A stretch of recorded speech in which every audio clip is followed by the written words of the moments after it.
Amin. Adalah satu keluarga besar di dalam Tuhan. Haleluya. Ya. Hari ini saya akan men-sharingkan bagaimana Anda dan saya bisa memilih peperangan di dalam kehidupan kita. Ya. Kita harus tahu bahwa hidup ini harus kita kelola dengan baik. Ya. Kita harus pintar-pintar mengelola hidup kita dengan baik. Ada orang bilang mengelola emosi lah salah satunya ya. Kehidupan ini kalau kita tidak bisa mengelola, mengatur hidup kita dengan baik, maka Anda akan capek. Ya. Hidup ini akan capek. Kita tidak akan, banyak orang tidak bisa mencapai tujuannya karena apa? Kan tidak pintar mengolah hidup itu sendiri. Ya. Tidak pintar untuk mengatur hidupnya sendiri. Hari ini saya akan mengajak kita semua bersama-sama belajar dari Daud bahwa walaupun Anda dan saya masing-masing memiliki pertempuran di dalam kehidupan ini masing-masing, ya, kita memiliki banyak pergumulan, banyak tantangan, akan tetapi hari ini kita akan belajar dari Daud bahwa tidak semua peperangan yang ada di hidup Anda dan saya harus kita masuki. Tidak semua peperangan yang ada di dalam hidup kita harus kita ikut berperang di dalamnya. Tidak semua pergumulan harus kita memulih, dan tidak semua peperangan yang kita masuki tidak harus semuanya harus kita menangi. Ya, mari kita buka sama-sama di 1 Samuel 17 ayat 25 sampai 30. 1 Samuel ayat 17 ayat 25 sampai 30.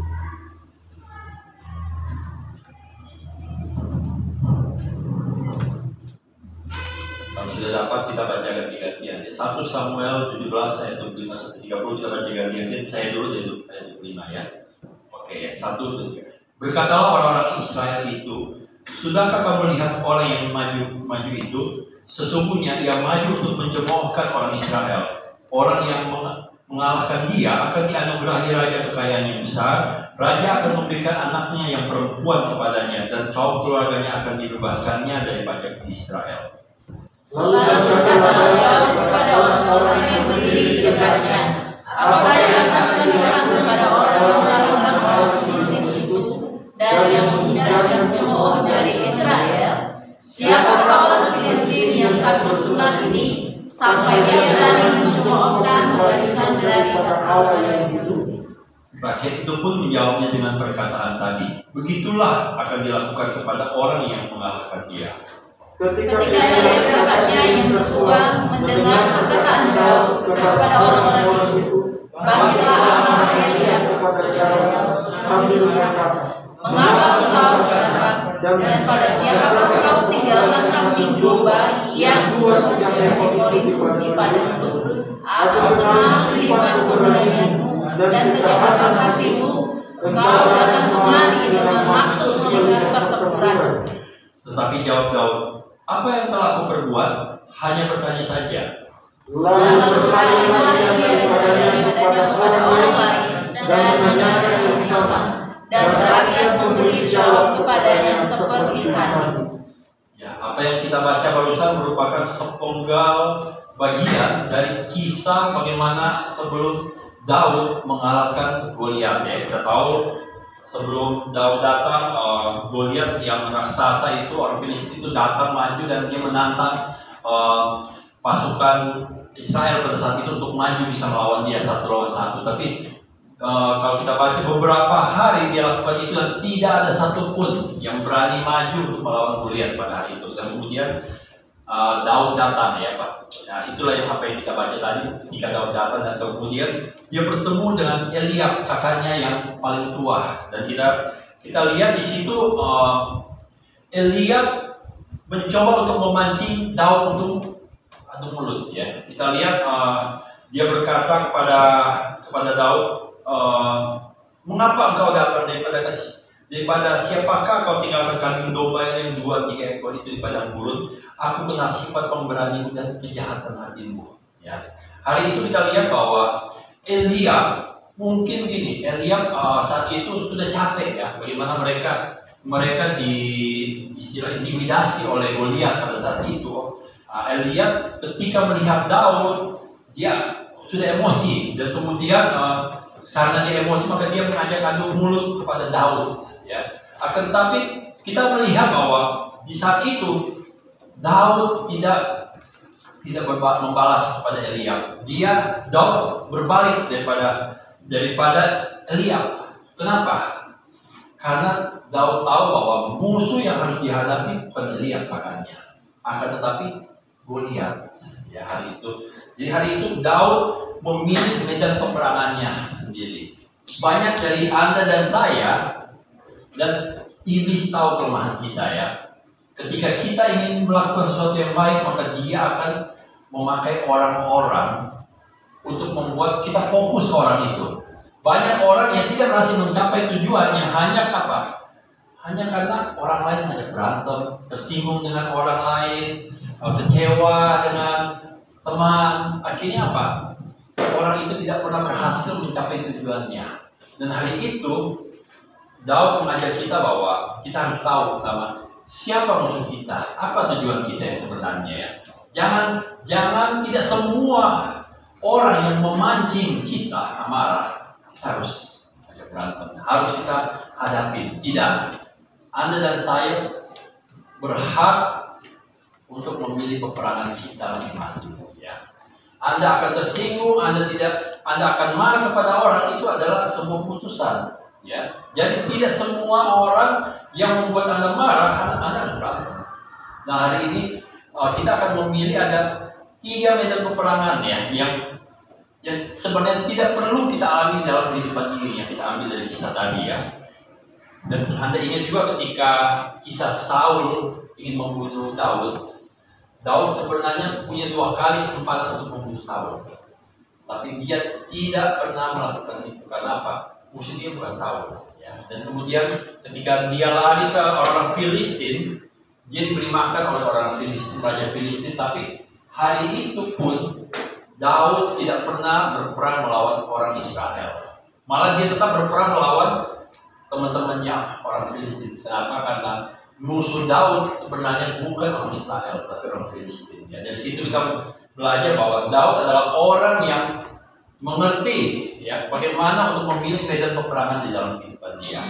Dan hari ini ada 3 medan peperangan yang tidak perlu Anda dan saya alami yang kita belajar dari Daud. Yang pertama di 1 Samuel 17 ayat 28 begini. Ketika Eliab kakaknya yang tertua mendengar perkataan Daud kepada orang-orang itu, bangkitlah amarah Eliab kepada Daud dan berkata, mengapa engkau datang dan pada siapakah dengan itu? Jadi ada satu medan peperangan yang tidak perlu kita alami. Yang pertama ialah medan peperangan apa kata orang ya. Anda harus tahu bahwa setiap manusia memiliki kecenderungan untuk menjadi makhluk yang egois ya. Anda dan saya sadar tidak sadar kita itu mempunyai kecenderungan untuk egois. Dan sebagai pribadi yang egois, seseorang akan selalu berusaha untuk tampil baik dan berkesan di hadapan orang lain ya. Coba Anda pikir, hampir semua orang pasti berpikiran untuk berusaha tampil baik dan berkesan bagi orang lain ya. Dan masalahnya ketika kita ingin tampil, ingin memiliki kesan yang baik, maka secara sadar tidak sadar pula kita sering berusaha untuk menyenangkan orang lain, ya enggak? Ya. Sering kita kita dibilang apa, ya udah deh. Orang bilang A, kita ikut A. Orang bilang B, kita ikut B. Kita harus sadar bahwa apabila kita hidup untuk menyenangkan orang lain, maka hidup kita akan lelah, kita akan capek, kita akan kehilangan fokus, dan kita akan gagal untuk meraih sesuatu yang berarti. Ya. Anda dan saya yang melakukan itu hidup seperti orang yang tidak punya identitas. Ya. Pokoknya orang bilang A, orang bilang B. Saya alami itu. Ketika saya masuk pelayanan, orang bilang A, dan Anda tahu bertahun-tahun saya tidak pernah mencapai apapun. Kenapa? Hidup saya apa? Untuk nyenangin aja orang lain. Saya nggak mau konflik dengan orang. Saya tidak mau orang nggak suka dengan saya. Dan akhirnya apa? Hidup hanya terputar-putar di situ aja. Ya. Anda harus tahu bahwa kita tidak harus menyenangkan semua orang. Ya. Tidak harus. Anda dan saya tidak punya tidak punya kewajiban untuk menyenangkan semua orangnya. Setiap pilihan yang kita ambil pasti ada yang setuju, ada yang tidak. Kalau kita hanya mau mengambil keputusan hanya berdasarkan apa kata orang, percayalah bahwa hidup kita akan berputar, hanya nggak pernah mencapai apapun. Karena apa? Kita ketemu dengan ya udah deh, kita mau nggak bisa tegas. Ya saya dulu orangnya tuh sangat nggak bisa tegas. Saya juga sampai sekarang masih belajar untuk tegas. Tapi saya sudah belajar untuk memilih melakukan apa yang benar daripada apa yang baik. Ya, kita semuanya ini melakukan apa yang baik, tapi itu belum tentu benar. Tapi yang benar ya pasti baik. Ya, banyak orang, contoh anak saya, misalnya dari kecil ingin dong mau belajar nyetir, saya nggak kasih, bukan karena saya nggak sayang, akan tapi itu tidak benar buat dia. Dia bisa membahayakan orang lain. Ya, itulah mungkin kenapa di dalam Tuhan pun tidak pernah berusaha untuk menyenangkan semua orang. Tuhan pun tidak selalu menjawab doa kita dengan jawaban iya, ya kan? Ada jawaban Tuhan dalam setiap doa kita, mungkin tidak, karena memang Tuhan tahu apa yang terbaik buat kita. Ya, Tuhan pun tidak pernah berusaha untuk menyenangkan semua orang. Ya, karena kita hidup harus berdasarkan apa kata Tuhan. Ya, banyak orang yang dengar kayak anak saya kecil, wah kamu begini, nangis.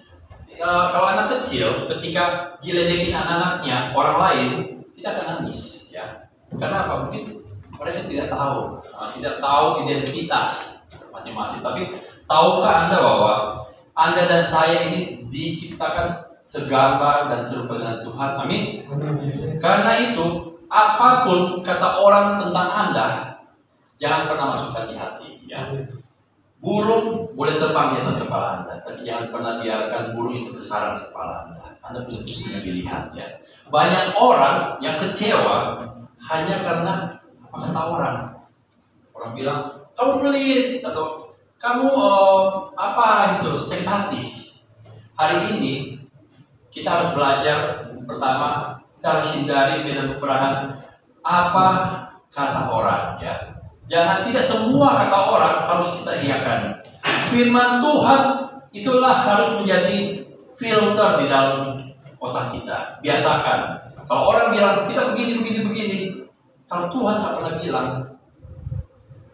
jangan pernah kita itu simpan di hati. Ya, kalau enggak, ya susah. Kalau kita tidak punya filter, setiap kata orang kita harus iya kena di hati.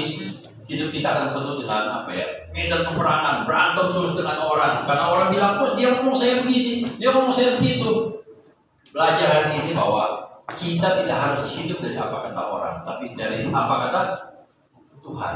Ya, percayalah bahwa Tuhan menjadikan Anda dan saya itu sempurna, segambar, serupa dengan Dia. Ya. Kenapa kucing cuma suka dengan kucing, anjing cuma suka dengan anjing, burung cuma suka dengan burung? Kenapa? Karena mereka segambar. Kenapa Tuhan tidak mencintai malaikat, tapi Tuhan mencintai manusia? Kenapa? Karena kita segambar dengan Tuhan. Ya. Jadi karena itu jangan pernah mau hidup kita ini disetir hanya dari apa kata orang. Ya, itu adalah yang pertama. Medan peperangan apa kata orang. Ya. Kita harus belajar untuk menjauhi dari apa kata orang. Yang kedua, di Samuel 17:28 dia berkata begini, bangkitlah Amalek Elia kepada Daud sambil berkata, mengapa engkau datang dan pada siapakah kau tinggalkan kambing domba yang 2-3 ekor itu di padang gurun? Aku kenal sifat pemberanimu dan kejahatan hatimu. Engkau datang kemari dengan maksud melihat pertempuran. Medan peperangan kedua yang harus kita hindari ialah medan peperangan dari sebuah emosi yang terpancing. Ya. Anda pernah nggak satu ruangan dengan kita nih ya? Misalnya satu ruangan ini tenang, semua tenang. Tiba-tiba ada salah satu misalnya Pak Gia marahin ke Pak siapa? Risman. Pak Risman. Gimana perasaan Anda yang tadinya santai, cuma melihat Pak Gia marah-marah ke Risman, otomatis kita punya mood pasti emosi kita pasti terpancing, bukan? Kita jadi tidak nyaman ya. Padahal kita nggak ada hubungannya. Cuma akan tetapi karena satu orang emosi ke satu orang, emosi kita pun ikut nggak jadi nggak enak. Di sini kita bisa belajar bahwa emosi seorang bisa memancing emosi orang yang lain, ya. Walaupun tidak ada hubungannya, apalagi Parisman yang benar-benar dimarahin, pasti emosinya kan terpancing, ya. Anda pernah melihat nggak? Anda pernah dilakukan penelitian tanaman tiap hari dimaki, dikasih dibicara yang nggak benar, dimarahin layu. Anda bayangkan tanaman aja yang diberi emosi itu bisa mati, layu. Nah, kita harus bisa menjaga emosi kita, ya. Jangan sampai emosi orang lain membuat emosi Anda dan saya terpancing. Kita lihat pada hari itu tiba-tiba kakaknya berkata kepada Daud, ya, "Aku kenal sifat pemberanimu dan kejahatan hatimu." Kira-kira gimana? Ya, kalau Anda punya teman, misalnya kita lagi berteman, tiba-tiba kita disalahartikan oleh orang lain, disalah sangka. Tiba-tiba teman kamu ini jahat banget, ya, disangkakan yang bukan kepada kita. Bagaimana? Pasti kita terpancing, kan?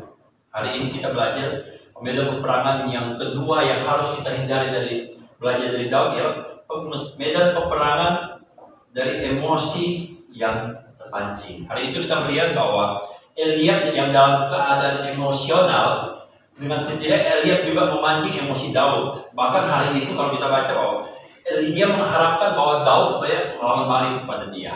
Dia ingin mencurahkan emosi dia kepada Daud. Akan tetapi yang kita baca tadi bahwa Daud memilih untuk berbalik daripada Eliab, karena Daud adalah orang yang tahu memilih medan pertempuran sendiri. Karena dia tahu musuh utamanya bukan Eliab hari itu, tapi Goliat, ya. Amsal 16 ayat 32 berkata begini. Amsal 16, kita buka aja biar kita baca. Amsal 16 ayat 32. Kalau enggak, oke.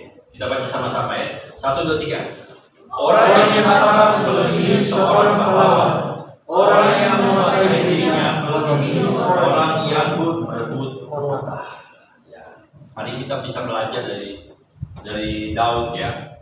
Orang yang sabar melebihi seorang pahlawan. Orang yang menguasai dirinya melebihi orang yang merebut kota. Memang, ya, kita secara naluri, ketika kita orang emosi kita tuh secara naluri terpancing, ya, pasti. Tapi hari ini kita harus belajar daripada Daud bahwa Anda dan saya pun bisa memutuskan untuk berbalik, ya, untuk tidak melakukan perlawanan kepada orang emosi kepada Anda, ya. Kita semua itu adalah sebuah keputusan. Anda mau marah, Anda mau kecewa, Anda mau kepahitan dengan orang lain, itu adalah hasil dari sebuah keputusan di dalam hidup kita, ya. Kalau memang orang marah-marah dan kita memutuskan bahwa oke, saya nggak marah, saya tetap mengasihi orang itu, percayalah bahwa Anda tidak akan tersinggung. Tetapi ketika kita gagal untuk mengatur emosi kita dan kemudian kita terpancing, maka itu pun adalah pilihan Anda dan saya untuk terpancing atau tidak, ya. Anda harus tahu berapa banyak rumah tangga yang hancur hanya karena kedua pasangan itu gagal untuk menjaga emosi dia. Anda lihat kan, sang istri sang suami bukannya menjaga, balas hancur, ya. Hanya karena apa? Gagal mengatur emosinya, ya. Berapa banyak orang yang membangun seorang misalnya hamba Tuhan, deh. Berapa banyak hamba Tuhan yang karirnya hancur. Namanya hancur karena apa? Dia bangun tuh sebuah reputasi adalah sesuatu yang kita bangun selama bertahun-tahun. Percaya? Amin. Tidak gampang orang untuk membilang, oh, hamba Tuhan ini baik, hamba Tuhan ini bagus. Tetapi reputasi itu bisa dihancurkan dalam sekejap hanya karena seorang hamba Tuhan itu gagal menjaga emosi dia, ya. Dia terpancing, hancur sudah.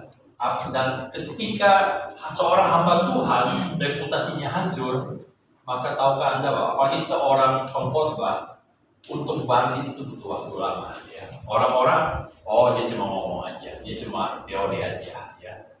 Hanya karena apa? Kita gagal untuk ini menjaga emosi kita. Jadi hal kedua yang peperangan yang harus kita jauhi adalah medan peperangan dari emosi yang terpancing ya. Itu dari Daud. Dan yang ketiga di 1 Samuel 17 ayat 30 ya. 1 Samuel 17 ayat 30 begini. Lalu berpalinglah ia daripadanya kepada orang lain dan menanyakan hal yang sama, dan rakyat memberi jawab kepadanya seperti tadi ya. Hal ketiga medan peperangan yang harus kita jauhi ialah medan peperangan yang mengandung sebuah ketakutan. Di sini kita lihat ada sebuah pertanyaan yang ditanyakan oleh Daud, yang kemudian pertanyaan itu memancing kemarahan Eliab. Ya, pertanyaan apakah itu? Kita buka di 1 Samuel 17 ayat 25 sampai 26 yang kita baca tadi. Inilah pertanyaan yang ditanyakan oleh Daud kepada orang-orang. Ya, ayat 25. Berkatalah orang-orang itu Israel, sudahkah kamu lihat orang yang maju itu? Sesungguhnya ia maju untuk mencemoohkan orang Israel. Orang yang mengalahkan dia akan dianugerahi raja kekayaan yang besar. Raja akan memberikan anaknya yang perempuan kepadanya, dan kaum keluarganya akan dibebaskannya dari pajak Israel. Lalu berkatalah Daud kepada orang-orang yang berdiri di dekatnya, apakah yang akan dilakukan kepada orang yang mengalahkan orang Filistin itu dan yang menghindarkan cemooh dari Israel? Siapakah orang Filistin yang tak bersunat ini sampai ia berani mencemoohkan barisan daripada Allah yang hidup? Nah, dari sini kita lihat ternyata yang membuat Eliab marah karena Daud bertanya berkali-kali, bukan hanya sekali, kalau salah 3 kali. Dia bertanya begini, apa yang saya dapatkan kalau saya berhasil mengalahkan Goliat? Ya. Kalau kita baca hari itu, Daud bertanya ke orang-orang berkali-kali, apa yang saya dapat kalau saya berhasil mengalahkan Goliat hari ini? Dan pertanyaan ini bukan hanya diajukan kepada 1-2 orang, akan tetapi kepada banyak orang. Sampai akhirnya kalau kita baca, sampai Saul pun mendengar apa yang dia tanyakan tadi ya. Dan setiap kali Daud bertanya kepada seseorang, maka mereka selalu menjawab begini, sang raja akan memberikan kekayaan yang besar, akan memberikan anaknya, dan seluruh keluarganya akan dipelihara. Ketika setiap kali Daud bertanya, apa yang saya dapatkan ketika saya mengalahkan Goliat, selalu Daud pun mendapat jawaban yang sama ya, seperti itu. Tahukah Anda apa yang Daud sementara lakukan? Kita tahu diceritakan bahwa Daud pernah melawan singa dan beruang ya. Dia pernah mengalahkan singa dan beruang dan dia menang. Akan tetapi kali ini Daud akan melawan bukan seekor singa, bukan melawan seekor beruang. Dia hari ini bukan melawan binatang, akan tetapi dia akan melawan seorang raksasa ya. Dan tahukah Anda bahwa binatang dan manusia itu sangat berbeda. Daud tahu bahwa binatang yang dia kalahkan selama ini tidak memiliki otak dan strategi ya. Tidak sama dengan seperti raksasa, seorang Goliat yang pasti memiliki otak dan strategi ya. Dan hari itu pasti dia takut. Gimana sih? Walaupun dia udah biasa ngalahin binatang-binatang buas, pasti melawan seorang raksasa akan sangat berbeda. Dan hari itu Daud tahu ya. Tapi tahukah Anda bahwa Daud tahu bahwa dia tidak boleh memasuki sebuah medan pertempuran dengan sebuah yang mengandung sebuah ketakutan ya. Karena ketika Anda dan saya mengizinkan ketakutan menguasai hidup kita, maka Anda dan saya sudah kalah sebelum berperang ya. Ketika kita mau masuk sebuah peperangan dan kita udah mulai rasa takut, Anda sudah kalah sebelum Anda berperang. Dan itulah yang dilakukan oleh Daud ya. Apa yang dia lakukan? Dia bertanya kepada orang, kalau saya berhasil kalahin dia, boleh apa sih yang saya dapat? Tahukah Anda yang dilakukan oleh Daud pada saat itu ialah dia berusaha untuk mengalahkan ketakutannya dengan cara memandang kepada janji-janji sang raja, sang Raja Saul pada saat itu. Dia terus memandang kepada Daud hari itu memandang kepada upah yang dia akan dapatkan ya. Kalau dia berhasil mengalahkan Goliat ya. Ya, karena itu dia terus bertanya, kalau saya menang saya dapat apa? Ya. Dan tahukah Anda bahwa Paulus pun melakukan hal yang sama? Kita buka di Filipi 3 ayat 13 sampai 14.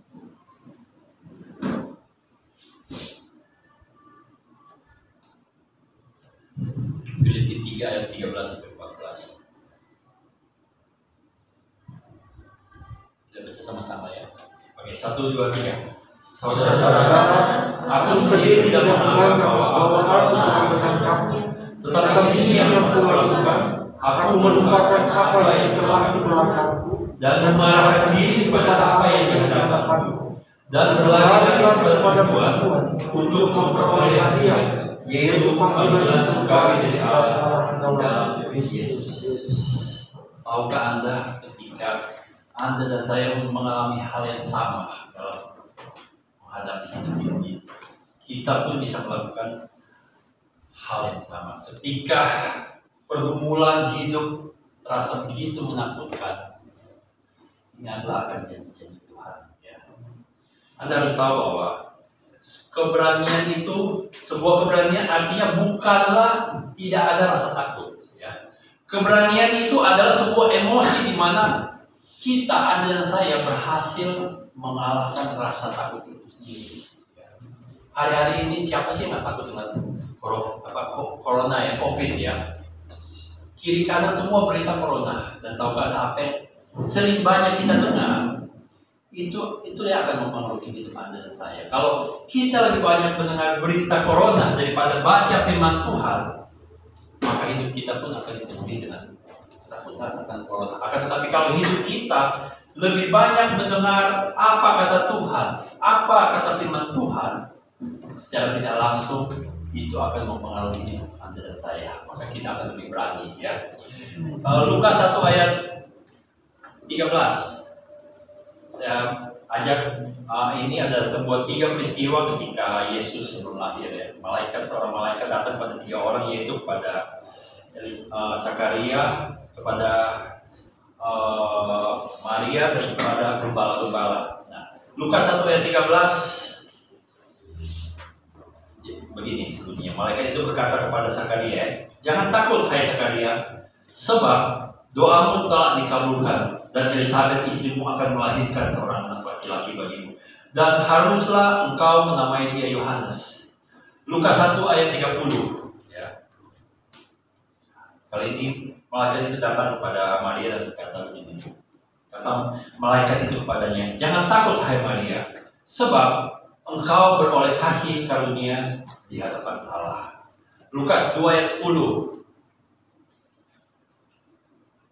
kepada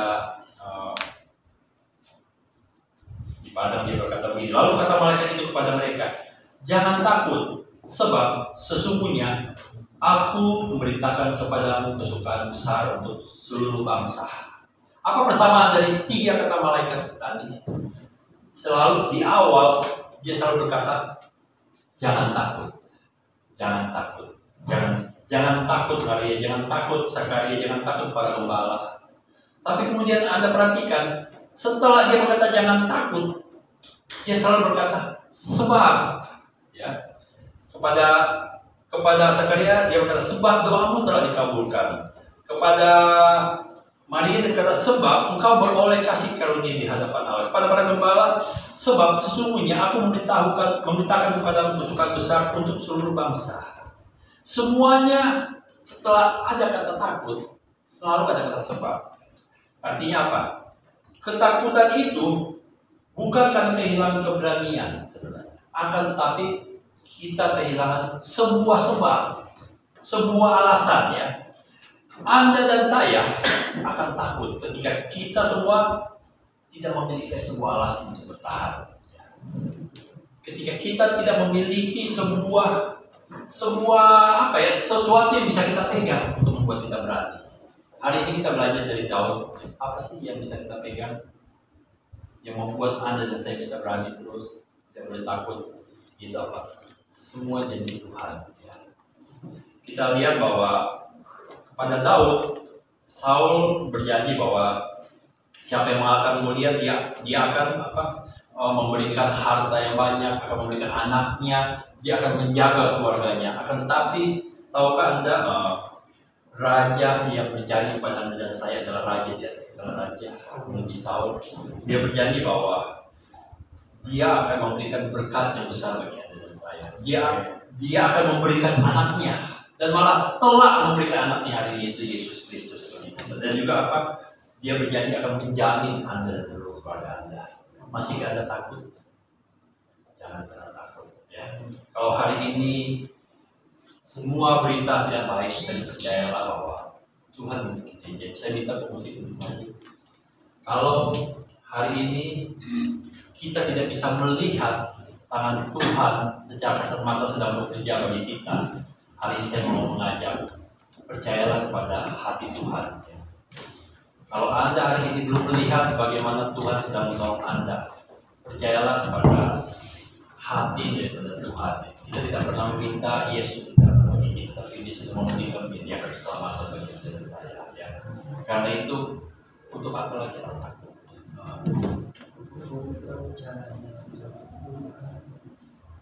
Mari kita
dibebaskan dari bangsa Mesir, tujuan utamanya bukan untuk memasuki tanah Kanaan, bukan untuk memasuki tanah perjanjian. Kalau Anda baca baik-baik, tujuan dari bangsa Israel dibebaskan ialah supaya bisa beribadah kepada Tuhan di Gunung Sinai. Dan ketika mereka sedang berada di Gunung Sinai, ada sebuah kejadiannya. Hari itu Allah menyuruh Musa bilang kepada bangsa Israel, naik ke Gunung Sinai untuk bertemu dengan Allah. Dan hari itu hadirat Allah begitu menakutkan mungkin bagi orang Israel, guntur di mana-mana, awan tebal, dan itu membuat bangsa Israel hari itu takut untuk naik. Ya. Jadi ketika Musa berkata kepada mereka, ayo kita naik, Allah menyuruh kita untuk bertemu dengan Dia. Hari itu bangsa Israel bilang kepada Musa, kami takut untuk naik ke atas. Kamu saja yang naik ke atas. Apapun kata Tuhan, kami akan lakukan. Ya. Tahukah Anda, hari itu Tuhan kecewa. Ya. Tuhan kecewa umat yang Dia sudah bawa jauh-jauh dari Mesir untuk bertemu dengan Dia, ternyata hari itu menolak untuk bertemu dengan Dia. Karena itu beratus-ratus tahun kemudian di sebuah gunung, ketika Yesus akan disalib, itu seperti Allah berkata begitu, baik, kalau engkau umat-umatku Israel takut untuk mati, biarlah hari itu aku yang mati untuk engkau. Itulah kasih Tuhan kepada